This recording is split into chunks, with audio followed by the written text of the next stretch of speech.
Hi, it's Gerry. Still Here Bitch is still a baby, and like babies, we're growing and developing. We've proudly become a platform for people to discuss tough topics, learn new things, rediscover lost parts of themselves, and have a little fun while doing it. Well, we're expanding. Still Here Bitch is now about more than relationships.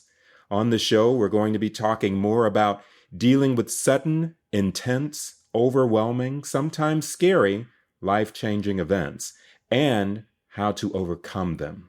Breakups, divorce, getting let go from your job, dementia in the family, retirement, abuse, death, bankruptcy, addiction, bleak medical diagnoses, going back to school, family planning choices, becoming homeless, finally coming out to yourself, and so much more.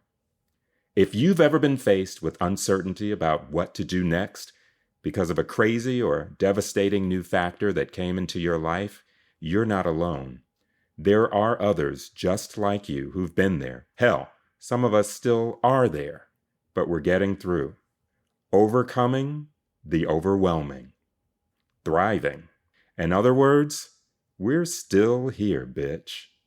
On the podcast, my guests will be dishing their stories and providing inspiration. We will share beneficial resources, and as always, there will be lots of laughter and even joy. So, keep growing with us as Still Here Bitch reaches higher and further. You and I have built something truly special here, and we've got work to do. Here we go. I'm Gerry Walker, and we're still here, bitch. Still here, bitch. Still here, bitch. Hey, everybody, and welcome to Still Here, Bitch, episode 2.5. My guest today, Tia Delaney-Stewart, is Director of Diversity, Equity, and Inclusion for the Alzheimer's Association. Born in Boston, Tia holds a master's degree in nursing with an emphasis in education. With a focus on baby boomers and geriatric individuals, Tia has organized, directed, and administered clinical care to thousands of home health, palliative, hospice, and hospital-based clients. This experience provides her with the expertise needed to understand the dedication, drive, and intentionality required to deliver quality, competent, and fiscally responsible care to patients and their families. Additionally, it provides the background for her to lead with an in-depth understanding of the social and systemic barriers that plague our current healthcare systems, which fuels her passion as a dedicated advocate for the improvement of health-related services with underserved and under-resourced communities and populations. As Director of Diversity, Equity, and Inclusion for the Alzheimer's Association, Tia's goal is to cultivate relationships with diverse communities. This includes sharing time, talent, resources, and exchanging ideas, something we do all the time between the two of us, to ensure neutrally fair and just access to opportunities, resources, fiscal support, and clinical trial engagement. Tia also serves as a Los Angeles County Commissioner for Hospital and Healthcare Delivery Systems. She volunteers as an advisory board member with the Council of Black Nurses, the Mervyn Dimely Institute at Cal State University, Dominguez Hills, and National Action Network. Tia finds joy in delivering education to empower communities on topics such as chronic disease management, preventative care, and holistic health awareness. And she really leans into working with the aging folks and providing the necessary resources they need to age with the grace, dignity, and the optimal health they deserve. Everyone, I give you Tia Delaney-Stewart. Hi, Tia. Hello. I was like, who are you talking about? That's you. That's you, girl. That's you. So welcome to Still Here, Bitch. I've been wanting you on the show for a while. I was a little shy at first because I didn't want to well, first of all, hit it off instantly when we met. We did. We did. And I knew I was gonna, you know this story, but I knew that I was gonna be bringing a podcast to life. And I was like, oh yeah, she definitely needs to be on the show. This was like 2024, spring of 2024. And I finally got around to asking you, and our schedules finally worked out so we could do this, because you are busy, you are in demand.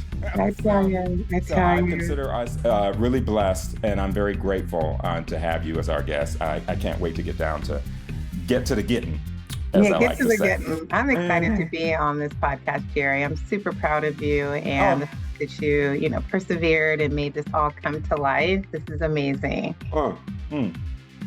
Okay, just took a sip for those who are not viewing. Took a sip of some black cherry seltzer. Thank you, Tia. So you know what? Let's figure it all out.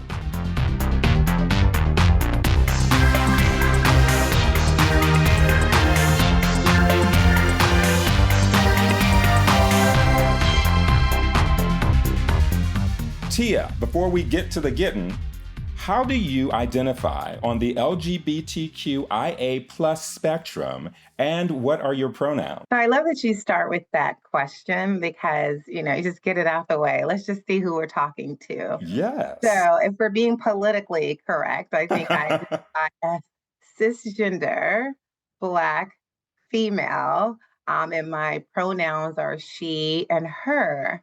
However, I am such a strong ally and advocate for all things LGBTQIA plus.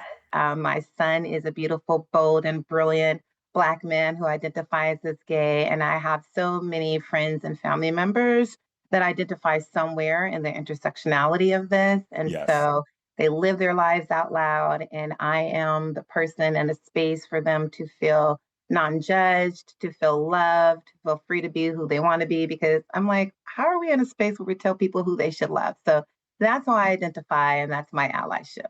Love it. Love it. Wonderful. Now, how do you identify age-wise for our, okay, let me just ask the question, and you could tell. Oh, she took a sip, y'all. I was going to edit this part out, but it's already juicy. So how do you identify age-wise, Tia, my friend? That's a loaded question. Now, that's where I have a spectrum. Right. And feel free to use a spectrum. I will say this. My birth certificate identifies as 56. All right. My face and my energy will identify as 40 to 45, depending on the day and the amount of sleep I got. Okay. Y'all need to see this mug. Okay? Let's just be real about it. Anyway, I was just talking to my producer about Tia. Oh, this has to be a video episode, because there's no way she ain't going to be cute. But anyway. I think my brain identifies as 40 plus, because I think that's that age where you know enough to identify between BS and real S. Same. Then my body, I think, identifies between 31 and 91.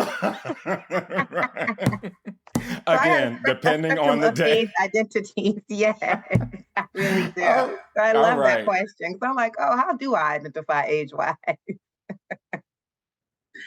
Okay, this seltzer water is just too good. Okay. So Tia, you're a nurse. But what led you to entering your specialty of working with older adults? Was it a professional decision, or did it come about via other factors?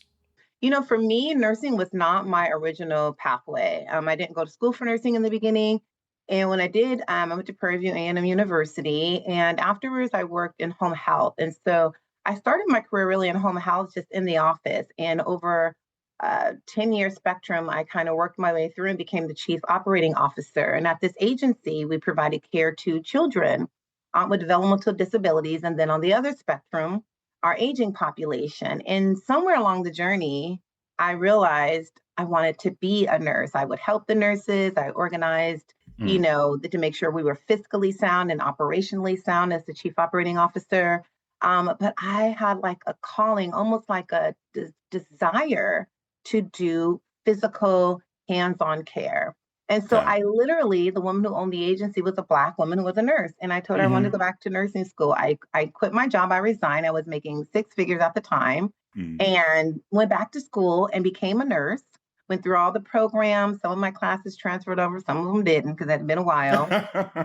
And Yes. became a registered nurse and went back to the same company and became the director of nursing. And then, Oh. yeah, it was crazy. And Uh-huh. so I just gradually through this journey, I know it's meant for me because as I began the actual nursing journey, I tell you, Gerry, doors have opened for me that I did not even know existed. So that's how I know I'm working in my purpose. And I picked the aging population, well, for two reasons. The first reason is because kids have parents. And baby, Yes. that's a whole nother podcast. So I was like, We'll that's a get to lot. it.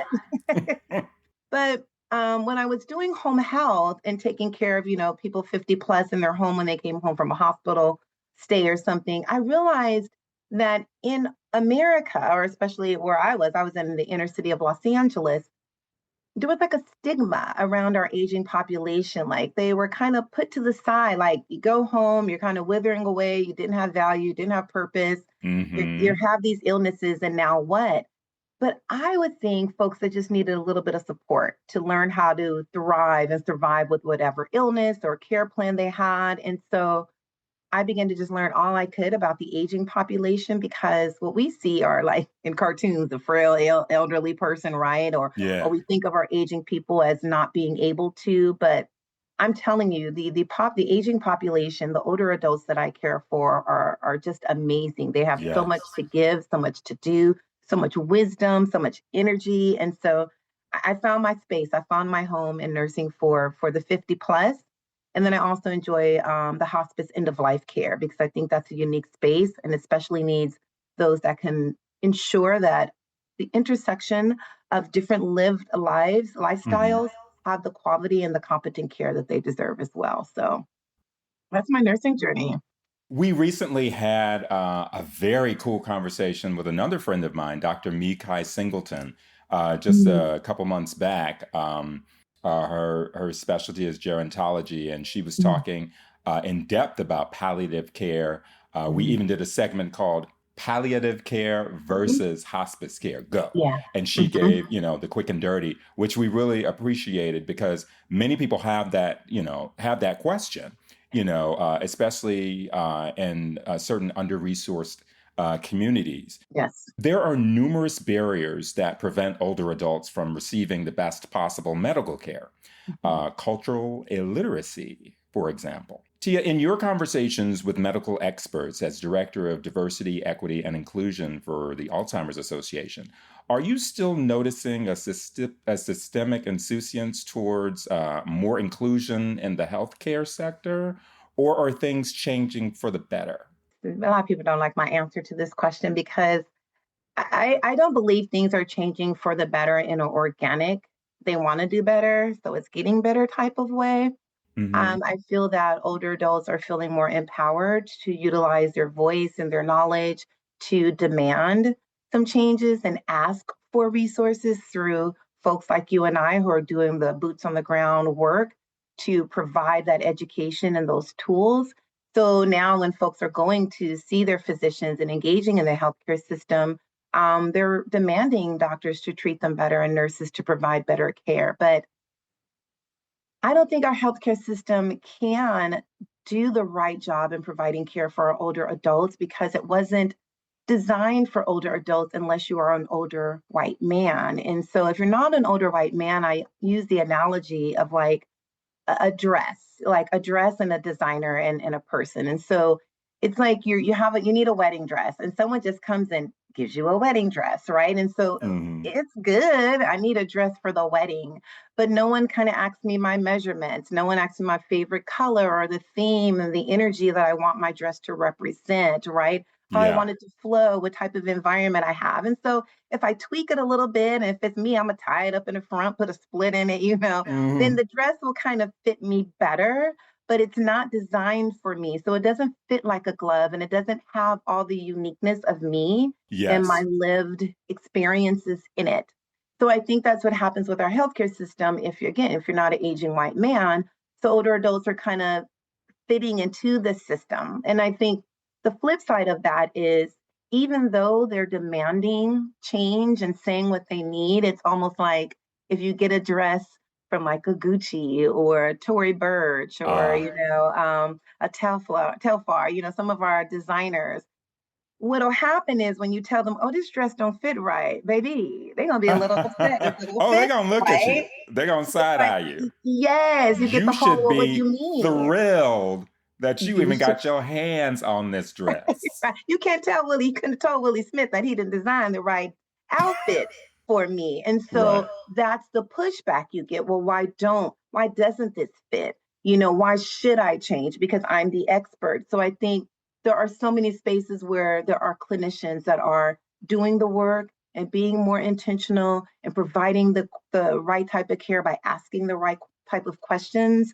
But we have a long way to go. So as long as we keep pushing the needle, providing the resources and education, I think healthcare providers really won't have an opportunity, or I should say, the option to not provide quality care, because we're living longer, we're thriving in a more positive state of mind, and we're asking for that type of care. So that's And my we have long-winded answer. Oh, no, no, no. And we have advocates like you. Yes, We yes, have people in our corner like Tia and so many others. Carlene Davis, yes, yes, just so many people just in the LA area alone who are soldiering, exactly. and doing the work. So thank you to all of you. We'll be right back after this.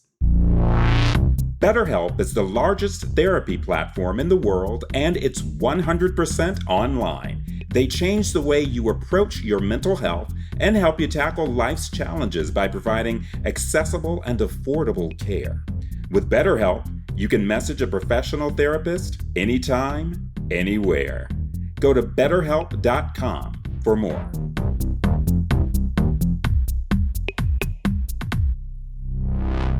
So, what are some tools, methods, or resources you'd recommend to help LGBTQ plus folks, people of color, women, older adults, and others who may be more in danger of experiencing health inequities to become more empowered in their own health care? Yeah. And I love that question. And I actually wrote down some things. So I'm going to Good. refer to some of this because I think this is an important question. So my first thing is I always tell people to not allow an overwhelmed, under-resourced, underserved healthcare system deter you or prevent you from getting the quality care that you need. Because I feel that folks are, they're death by exhaustion is the first thing. Don't experience death by exhaustion. So yeah, you had high blood pressure or heart failure or cancer. But because this healthcare system didn't help you, you stopped going to the doctor. You stopped doing the things you needed to do, seeking care. So you really die because you're exhausted and trying to navigate this system. Don't let that happen, So that's my first thing.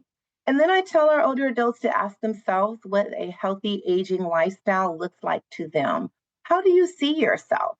And once you determine how you see yourself, I need you to do each and everything you can to determine how you need to get to that lifestyle, right? Because if you don't know what your aging life plan looks like, how do you know what to ask for?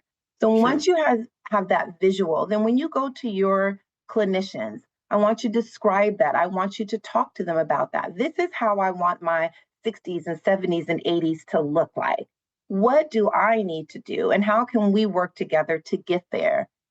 Ask questions like, sometimes your health plan provides acupuncture, a dietitian, massage therapy, discounts to a gym, and we don't even know about these things. So look on there and see what they provide and how they're going to help you get to where you want to get to. Because unfortunately, our healthcare system has a vision of what aging looks like. And so we kind of put you into this pathway, and that's usually not the pathway you want to be. As long as you get your meds, you're breathing, you're healthy, you walk 3 times a week, you're good. But that's not always what you need to talk to your doctor. You still want to know what it looks like to have a healthy sex life at 70 and 80. Have those conversations. When you're asking for certain services, if they're denied, please ask why.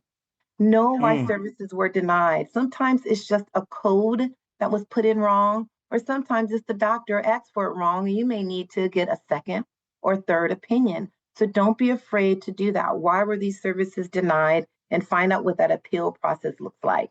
Now, if you do have a chronic illness, high blood pressure, diabetes, or something as devastating as cancer, learn all that you can learn so that you can ask the right questions and get them from reputable resources, from the American Cancer Society, and Say not it. your baby daddy's sister that lived around the corner and her cousin had cancer too.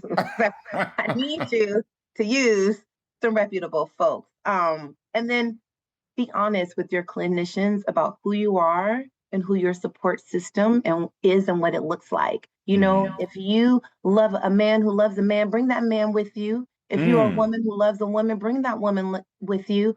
Don't let our healthcare system determine who your family and support system should be, because you need that support system and they need to be in the room with you. And if you have doctors who don't support your lifestyle, they're the wrong doctors for you. And then free resources from Department of Public Health, Department of Health Services, Department of Mental Health. Use those resources, especially now, because now it's looking crazy with the current legislative environment we're in, is how I'll Okay, call what yeah. I'll call it.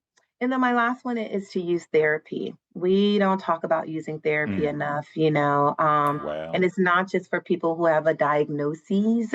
It's for right. if you're feeling depression, anxiety, if you're feeling just behavioral changes or something just not right, you have to treat yourself holistically. And so don't be afraid or embarrassed to ask for mental health, because that's the start. When your mind is Yeah. right, your body's going to follow in line. So those are some of my tips to help us as we age. You need to know what that looks like for you and make sure you're going along the path to get there. I love it. And also be aware and be open to the fact, I'm just adding to Yeah, yeah, your please sage do. list. Be aware that therapy can look many different ways. There are so many, but there's art therapy, there's Mhm, talk therapy, mhm, there's somatic therapies, there's dance therapy. I've tried a few and it just didn't take mhm, mhm, until I got to the one that did. And sometimes, and I always tell people, don't let that one therapist mm, who made you feel judged or didn't understand you as a person, didn't grow up like you, so was always mhm. squinting, it seemed, every time you mentioned like they were really trying to get to Yeah, understand who you are and what you were coming from, but they didn't get you. Don't let that one be the last one. Keep it moving. keep it Therapists moving. are Yeah, used to that. You're not going to yeah. hurt their feelings. If you do, they shouldn't be a therapist. That's right. That's right. Because it's not a right good fit. I mean, even with Mm-hmm. nurses and doctors, sometimes it's just not the right fit. So how could it Yes. be the right fit with the therapist? That's a Mm-hmm. challenge, especially to find therapists that maybe even understand your lifestyle. As a Black woman going through the things I've experienced over the last couple of years, it has been so challenging to find the right therapist. To find, and I'm trying, and as in one, it's been two, and then you finally land on that great third one, and then maybe they have some changes and you have to make a change. So I love the Yeah. fact that you're promoting just keep going, keep Yeah. trying. And also, you mentioned listening to reputable resources. Now, Now you know. so, which made me smile, but but it also inside made me a little sad face because many of us in Black and Brown communities, we go to our reputable resources due to the way that our communities have historically been treated by Yeah. these very systems, Yeah. by these Yeah. very healthcare systems. We tend to shy away, be afraid of conventional Yeah. medical clinical resources for Yeah. a number of very valid reasons. Yeah. Very So, valid. could you just talk about what you've seen and just in that realm, and maybe how how you've seen people maybe like come around to being more open Yeah. to the quote unquote more reputable resources. Yeah. To using that. Yeah, I think part of it is, I tell folks, I understand. It's not about the Tuskegee syphilis or Henrietta Lacks. It's about yesterday when somebody died in Mm. the healthcare system. Mm-hmm. So it's not, Black people and brown folks and folks that have their intersectionality, all the isms that people have to deal with. It's not about yesterday. It's about today. We have so many problems in our healthcare system. So first, I think it's just identify that's going to exist. It's not going to change, but you deserve, let me say it again, you deserve quality, competent care. You deserve it. And Mm. the best way to get it is to go through and you work with our healthcare systems, because that's where some of the best doctors and nurses and therapies and treatments lie. And so you are allowing the way that we have been treated to further deny you from the care that you deserve. So you have Mm. to have advocates, right? You have to go to reputable resources, such as maybe people in the community that may be a nurse or a doctor or a social worker that can help guide you and help you navigate. And then again, small reputable places that maybe are in the Black community. So I know you mentioned things like I'm part of the AARP nurse leadership team. Yes. And so I can give folks, reputable physicians and clinicians to utilize. But there Hmm. may be a neighbor, there may be someone else who's going through something similar that you can talk to. But the thing is, don't just shy away and say, I won't because of, because again, you're allowing the poor treatment that we've received in the past and currently today still dictate you and how your health outcomes are going to be. So I just always encourage people to be advocates, have support, use maybe community based resources to help you navigate through those larger resources. We'll be right back after this. Are you feeling isolated from community? Might you be seeking an LGBTQ service center where you can find support, resources, and other people who identify how you do? Want to play cards? Join a gay queer softball league, a knitting circle, or just sit around and talk current events without spiraling? Too much? Centerlink is a nonprofit organization of LGBTQ centers and other LGBTQ organizations serving their local and regional communities throughout the country and the world.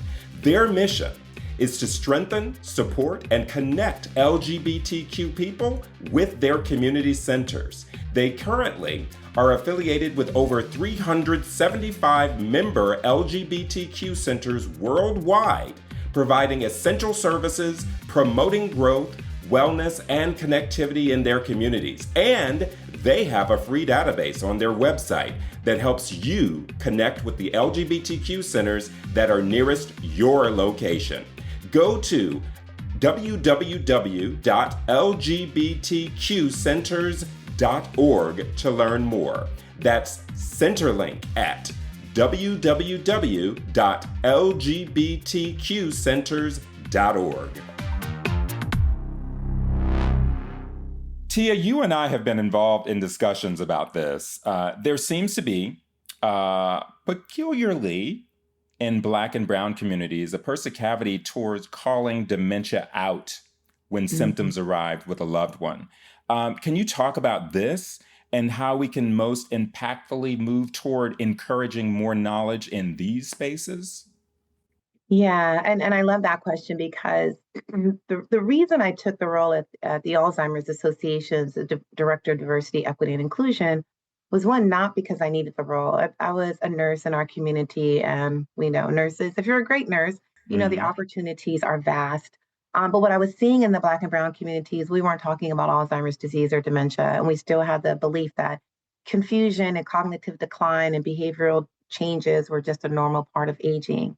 And so I think part of it is we have to first be able to say Alzheimer's disease and dementia, just like we didn't Yes. used to say cancer. We have to say Alzheimer's disease and dementia. I think we have to remove the stigma attached to it because that helps us remove the fear or start beginning to address the fear because it's a disease that doesn't have a cure. And so folks are like, well, why are we talking about it? Why are we identifying it? Because there's not a cure for it. But it's a disease that's going to change the trajectory of your loved one's aging process. And the Mm-hmm. more you know about this disease, the more resources you reach out to receive, the more you're going to allow your loved one to have a dignified dementia journey and yourself as a caregiver. we don't know what to expect if we don't talk about it. And so, if you don't talk about Alzheimer's disease or another dementia that your loved one is experiencing and you're seeing the early signs and you don't address it till we're in the severe stages, you're in the fire. So Yeah. now you don't have access to resources, you don't know how to plan, you don't know what to do. And it's really hard to get out of a fire, right? When you're in it, you don't Mm-hmm. have that Mm-hmm. extinguisher with you. And so I think we just have to talk about it more. We have to provide safe spaces in the community for education. We have to work with larger institutes like the Alzheimer's Association to make sure they're providing culturally relevant resources and support and pathways of navigation.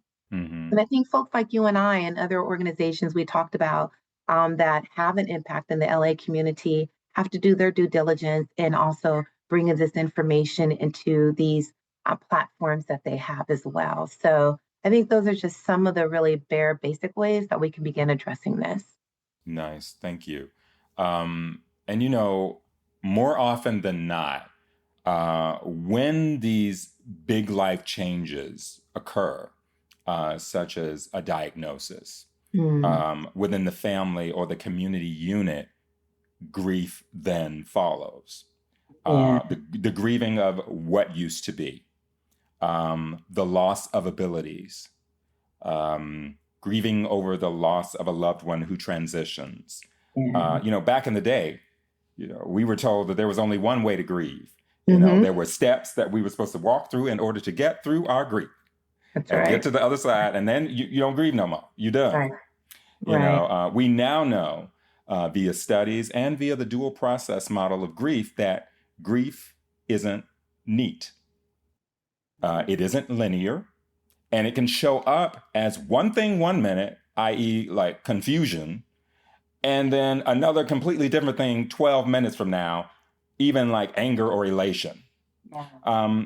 What significant things have you observed humans having difficulty getting through when attempting to navigate their grief and or loss? Hmm. Well, it's a heavy question for me. Mm. And to level set with our audience, I am in the process of still accepting the loss of my husband. My husband passed away December 15th, 2023. And so it hasn't even been 2 years. And he died of a not common form of cancer, and he was only 52. And so grief, I mean, it was anticipatory before he even passed away.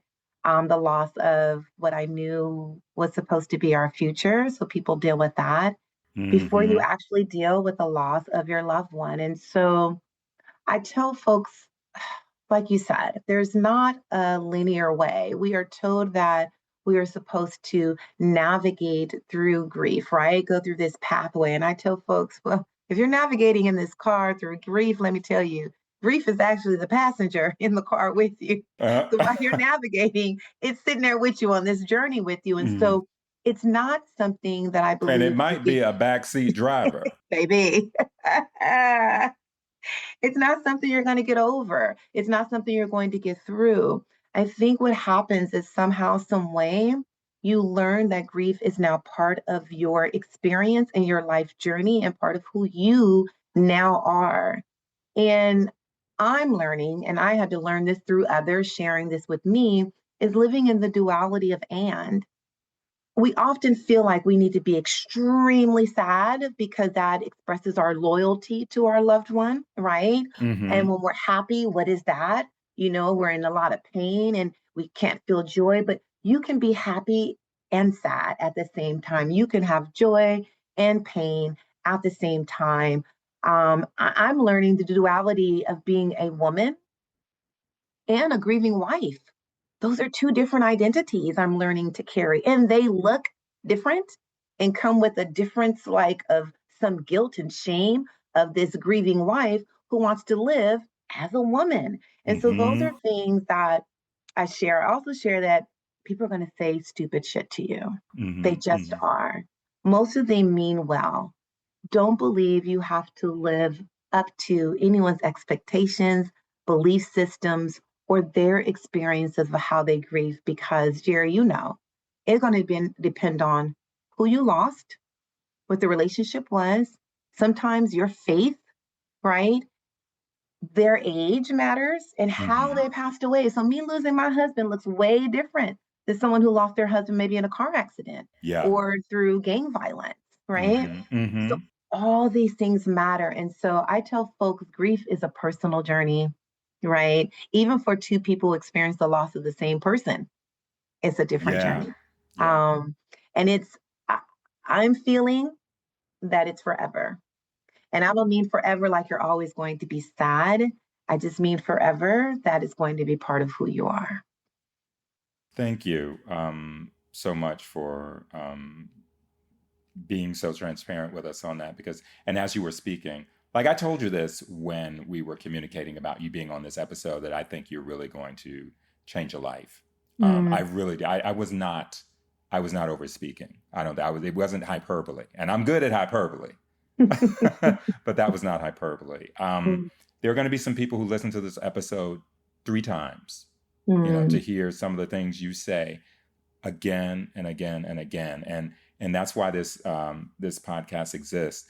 We talk a lot about relationships on Still Here Bitch, and something that you just mentioned really struck me when you were talking about how people. Well, I'm putting words in your mouth, but I'm just gonna give a scenario here. 2 people who love each other, grieving the loss of the same individual, and how that dynamic looks. Yeah. 5 people who love each other, same thing, grieving the loss of one person, and how it looks, and how people think it should look. People from the outside.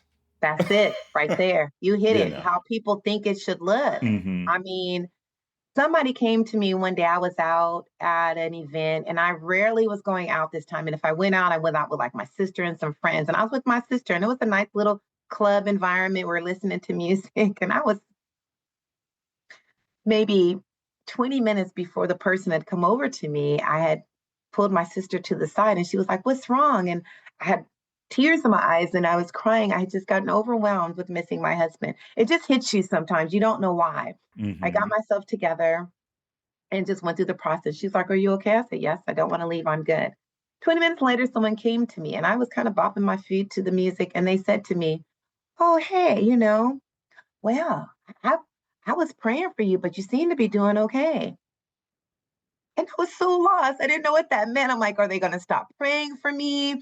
Because I'm smiling. It was just so interesting the way they put it. "Oh, hey, Tia, good to see you. I've been praying for you, but you seem to be doing great or so well." And I was like, wow. So it made me feel so many things. And then I realized later in talking to my sister and just going through the process is I immediately felt like I needed to live up to their expectation of how I should look as a grieving widow. And I had to Yes. pause that. I had to pause that because even this face right here you see is a grieving widow. So because I'm petty, I probably would have looked for something to say in that moment.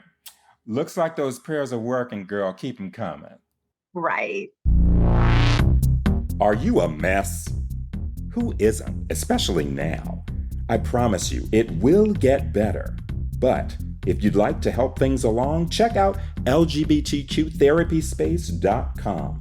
Whether you're struggling with coming out, identity issues, family acceptance and support, or simply grappling with things like anxiety, depression, self-esteem, and relationship issues, finding a quality therapist who understands and respects your unique needs and experiences can be life-changing.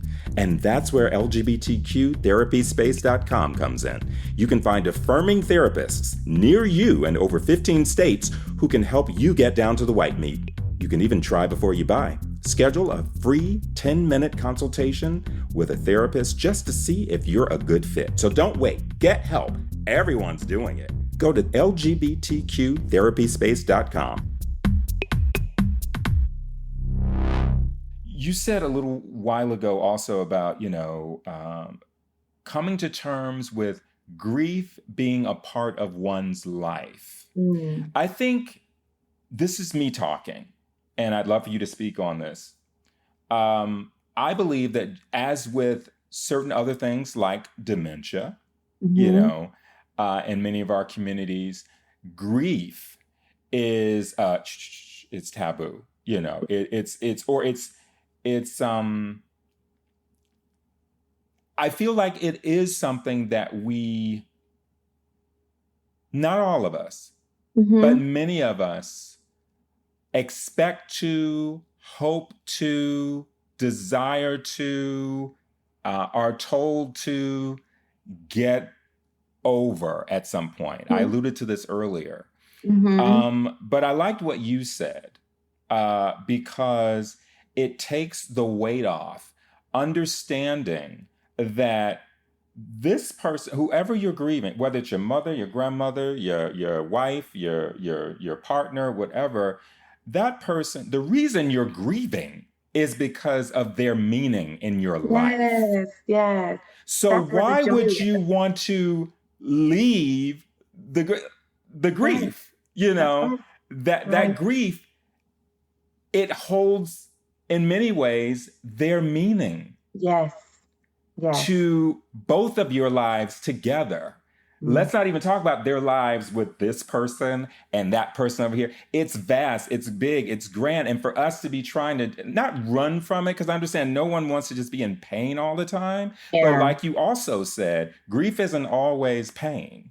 Mm-mm. It's not always painful, you It's know. not. Mm. So anyway, I love that though, because that's so true. It's like it's attached to the memories. And so if you are trying to run or remove or get over the grief, that means you're trying to remove those memories because that's what causes us to be sad is the change in our life when the person is no longer there. And so it's because the how impactful and meaningful our lives were with them there. And so even the times when I cry, at missing my husband. At times now, it's just because I had such a joyful thought about something we did together, yeah. and I just missed that moment, right? So I think if we can eventually get to that space, and it looks different for everyone, then you will find some joy in those memories. But I don't ever want those memories to not be part of who I am, no matter what my future looks like. One of the reasons I just really adore you is that you're growing.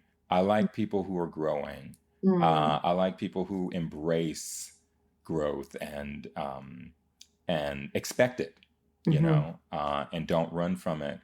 Um, Given that, I'm going to ask you a question now that I ask many of our guests, and that is, you've learned a lot in your life, and with what you know by this phase of your life, which is only one phase, but by this phase, what one thing would you tell your 25-year-old self if given the chance?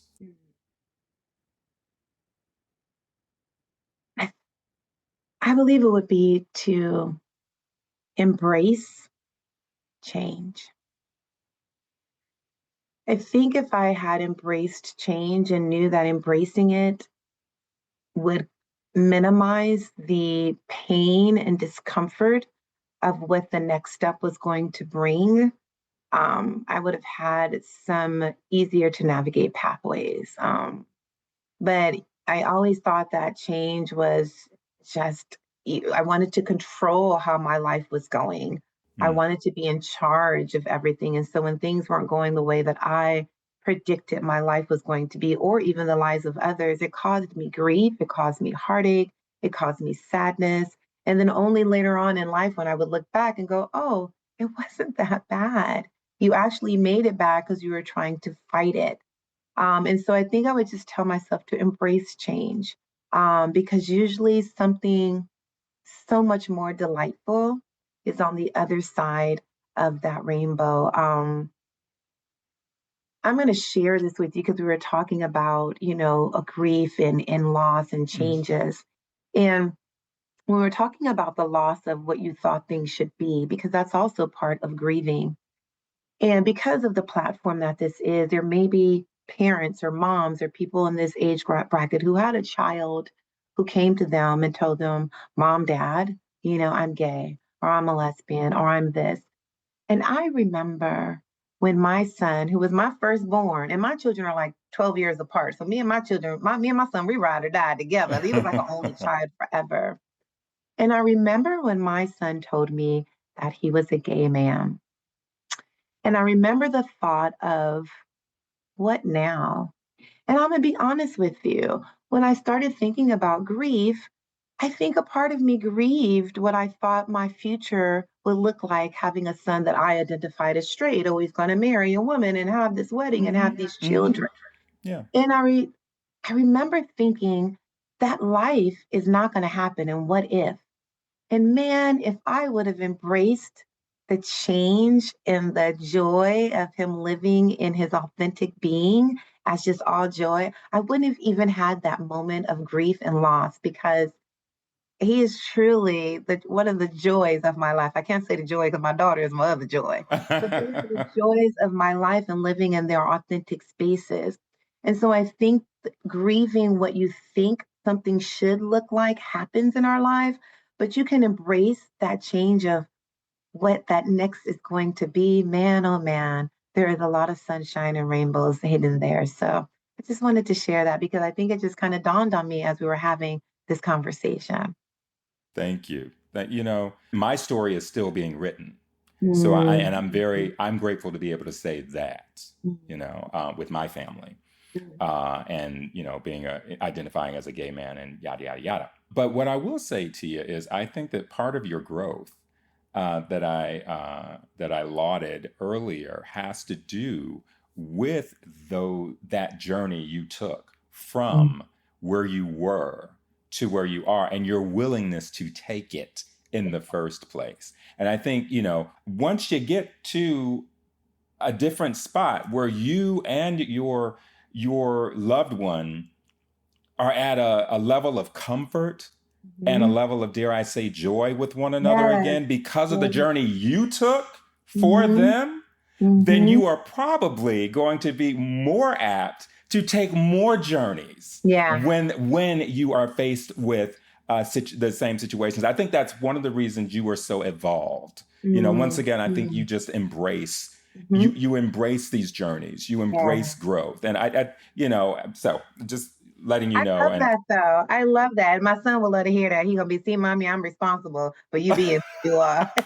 That's the only thing he'll hear in this whole conversation. I bet. But it's true, because it was like, my joy was the fact that he felt the comfort and the love to come and have this conversation with us, and knew that when he walked away, he was still going to be loved in the same way, And so to me, that was just like, it spoke volumes of how he experienced growing up in our home and the love he felt and support he had from our family, that he knew no matter what he said or did, he was going to be loved. There was no wrong journey for him. So, Tia Delaney-Stewart, Director of Diversity, Equity, and Inclusion for the Alzheimer's Association, my friend, wise woman. Thank you. Thank you again for being on Still Here, Bitch. You just gave me a gift, not just by being on the show, but I feel like every time I'm with you, it's a gift. Even the first time, seriously, when we met, it was a gift. I kind of figured I was going to know you for a while. Yeah. I felt the same way, Gerry. I felt exactly the same way. When you know, you know. When you know, you know. Yeah, you do. Right. Yeah. You're right. But before we sign off, how can people reach you with questions? Are you like on the socials or anything like that? Yeah, a couple of ways. So to reach me, like on social media, my I guess it's your IG handle is Eyes of Love Nursing. That's my it's EYESOFLOVE Nursing, Eyes of Love Nursing. And then I'm also on LinkedIn under my name, Tia Delaney-Stewart. And then for the Alzheimer's Association, they can call our 800 number, 800-272-3900. And that's 24/7, 365 days a year, in 200 different languages. You can find support. And so those are the three ways to reach me or reach support for Alzheimer's and other dementias. Still Here, Bitch fans, you have been listening to Tia Delaney-Stewart. I want to thank you, as I always do, from the bottom, for being with us and staying with us and growing with us and telling people about Still Here, Bitch. I've got more surprises coming for you. One of them's a huge one. We about to do some things. Karl knows. And Tia doesn't know that this show is part of the transition. So, anyway. But thanks everybody for being with us. And as I like to say at the end of every episode, because I means it, go out and get you some joy. Amen. Amen to that. Oh, Gerry, that was delightful. Wasn't it? Thanks for tuning in to Still Here, Bitch. Remember to follow us on the socials. Please like and subscribe or get somebody to show you how. And we'll see you next time on Still Here, Bitch.